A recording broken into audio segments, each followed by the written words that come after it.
We go to Turkey, and everyone talk about, ooh, these liveries, man. Cursed.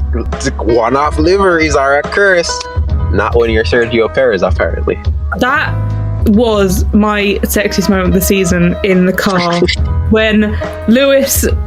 Oh, they're gonna. Also, and I said this after the race because I was so happy I didn't have time to fully process it. Yeah. Dave Croft said that the Red Bulls had more straight line speed, and I'm like, sorry? Are you watching the same race as me? I was like, that was the last thing he said before that little battle happened. And I was just, what? But yeah, boy. I mean, look at that defending, and that last minute, that outbreak at the last minute was just like... Brilliant. He almost got sent into the pits. Oh, yeah. But what's funny, though, is that, and I keep telling people this, just because if Perez qualifying 7th means he's 4th, essentially, because he was literally 4th by the end of lap 1. I mean, I know Gasly had the coming together with Alonso, but his qualifying woes kind of eradicated himself after lap 1. It was just in 4th. I get why we've got to hold him accountable for his qualifying, but he can be such a good person in the race that it's not necessarily because of an issue with... because if sometimes when you get stuck behind McLaren, it's going to be a big issue, depending on how you're stuck behind. But it's not caused him that many issues, apart from the race he's had his bozo moment. Yeah.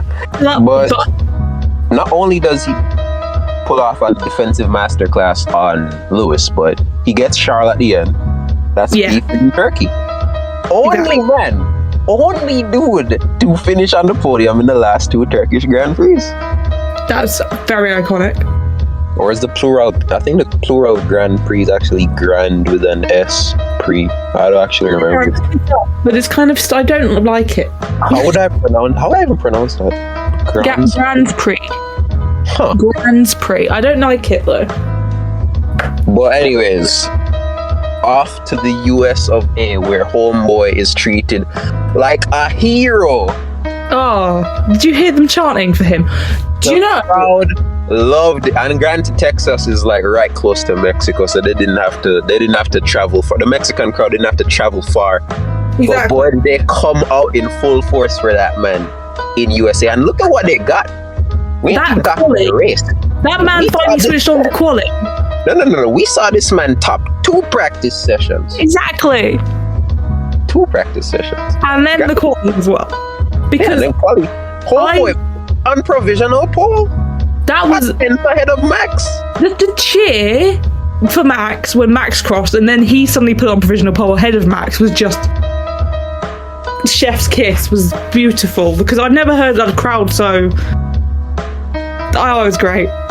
Yeah, it's like you don't hear crowds like that in the US often. Like just the whole weekend, the crowd was out of this world. Biggest turnouts we've ever seen. One of the most vibrant races we've seen in a long time, man. They really nailed the US GP this season. Oh yeah, I loved it. It was great.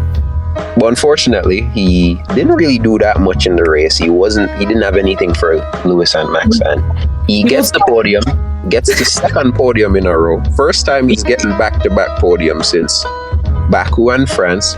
And we find out later that he was sick the morning. And without drink. Yes, and without drink. And so weird, because I saw some YouTube channel talk about Sergio Perez is making excuses. I'm like, bro, when you have diarrhea, you lose so much water. And you need to replenish that. You know, I'm like medically, from a biological standpoint, you do lose a lot of water, and you need. No, I know what you mean. Because the thing, he even mentioned it casually. I don't think he said he's making excuses, but I think afterwards he didn't even specify what illness he had apart from that one time.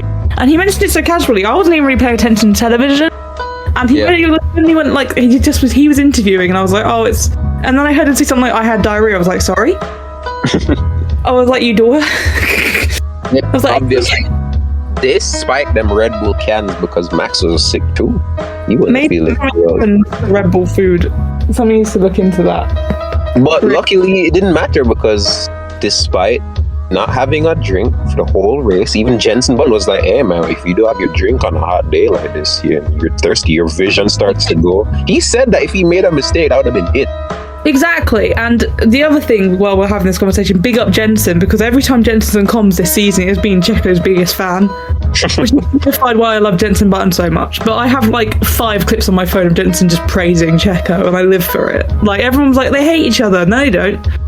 Lies. Yeah, why would they? 2013, come on now. It's almost been... It's great. It's wonderful. And I feel like if he can keep the momentum up, because especially going into Mexico GP. Yeah.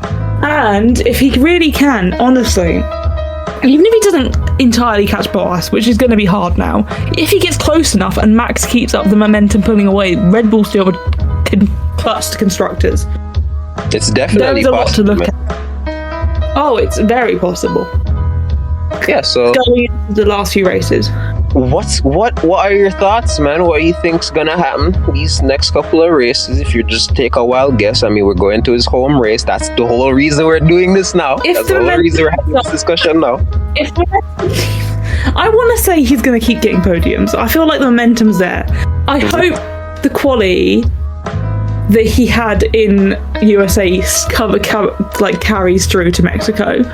I'm not going to be the person who's like, he's necessarily going to win the Mexico GP, because there's a lot of things, including teamwork and, you know, the championship. But I would. Yeah. I feel a podium. Okay. I feel a strong podium. I would like to see him. The one thing we need to consider, though, one thing we do need to consider is the fact that the 2 podiums he had, he really only had one Merc as competition. You know what I'm saying? Because Hamilton didn't start where he would have normally in Turkey. Bottas didn't start where he normally would have in the US. So he kind of had it pretty easy these 2 races. But like, if the pace is really there, if USA Sergio is really a thing, then I don't think it will even matter if we move on. The homeboy's still in this form. Especially, I mean, it's not confirmed, but they are saying that they think that they might change Lewis's engine in Mexico, which would be great for me and him. Yeah. Just, like, if he can have another good quali, even if he starts close enough to Bottas, I feel like racing terms. I feel like, obviously, because Bottas has quali and all that sorted, right? But if you put close enough together, I think Checo can outrace him. Especially with the Mexican crowd, home GP like energy going, and he deserves a good result in Mexico. I think his highest result there is P7. Yeah, 2019. Give the boy something, is all I'm saying. Yeah, but he scored points in every Mexico GP except 2018 where he retired. Yeah. But 8th, 7th, I'm looking at it right now, 8th, 10th, 7th, retirement, 7th. So there you go. We're going up. We're going up in the world. If the Mexican crowd, it's gonna be the biggest, probably the biggest ever, because like now homeboy is actually in equipment that can put him not only on pole but podium as well. Exactly. There's like so much going on. This could be. I have a really good feeling. I don't want to think too much about it because I don't want my mind to change. But I have a really good feeling about it. Yeah. So that's Mexico. Obviously, after that's Brazil. Then we go to Qatar, Saudi Arabia, Abu Dhabi. But and on Qatar, yeah, go on. Only driver to have raced there in the current grid in GP. Right, so he got that experience. It's looking up in the world, guys. We're going up in the world. Luckily for Sergio, regardless of what happens this year, he still got that 2022 contract. So he's going to go through next year with them regs, with Max. And hopefully smashes them. What do you see Perez's career panning out like after this year? Do you think he's gonna like retire in the next? I mean, he probably will. I mean, he probably will retire at some point. I don't want to say it. I hate saying it, but let's be real. Yeah. I think it really depends on how Red Bull goes next year, because I know that another team will take it. I feel like, depending on what the drivers' market is like at the end of next year, he could get with a different team. But I don't know if he'd want to go to a different team after having such a high as Red Bull. Yeah. So really, it's if they want to keep him a bit longer, even like one more year after however he performs next year, I think he'll stay for a couple of years. I think like until maybe like 35, right? Everything pans out. Personally, I want to see him. I don't think he will. I mean, actually, he might. I'd want to see him do WEC once he's done with. Well, just because Tyre King, come on, long distance, give him that. Give him that. I feel like it would make me feel good. Kamui's there, and I miss them. Kamui Nico might be there if one day. Nico would be there. Bring back my boys. Bring back my team dynamic. Okay, so that's my dream. To see him in WEC after this. A Paris Le Mans victory. Imagine that. I would. Oh, doesn't it sound beautiful? It does. And hey, if we're being real, man, Le Mans might actually be clear of F1 soon, man. Like, there's so many manufacturers coming in that there'll be plenty of people. If Perez is a free agent when some of these guys enter, look, Magnussen even got a seat. That's my boy. And Perez, that's my boy, man. We need this. Okay, this is me. I need him to join WEC once he's done with F1. I'm gonna write him a strong letter, but nice, telling him why he should. And no cap, it makes sense because WEC qualifying low-key doesn't matter. Low-key. Yeah. Because the races are so long. And all this boy has to do is just sit back. Not necessarily sit back and cruise, but like just do what he does best, man. Exactly. It's perfect. So that's what I want. That's what I see. All right, so you heard it here first, ladies and gentlemen. Charley wants Sergio in WEC when he's done with F1. I think that's it, though. I don't think there's anything else to talk about. No, but that was good. We should do this again sometime. We should do this again sometime. I might have you back one day. Who knows, man? But end of season. Yeah. This is pre-production intern speaking. That right there was Sergio Perez 2021, the story so far. I'd like to thank my lovely guest for today, Charley. Her last name's not Mendoza. No. Her name is definitely Charley. You should definitely follow her on Twitter at Checkiardo. I'll put the link in the description. Thank you, Mama. Thank you for tuning in. Thank you for being my guest today. That's great. I loved it. I love to talk about Checo, so we'll doing it for YouTube. Wonderful. All right. Thanks for listening, everybody. We out.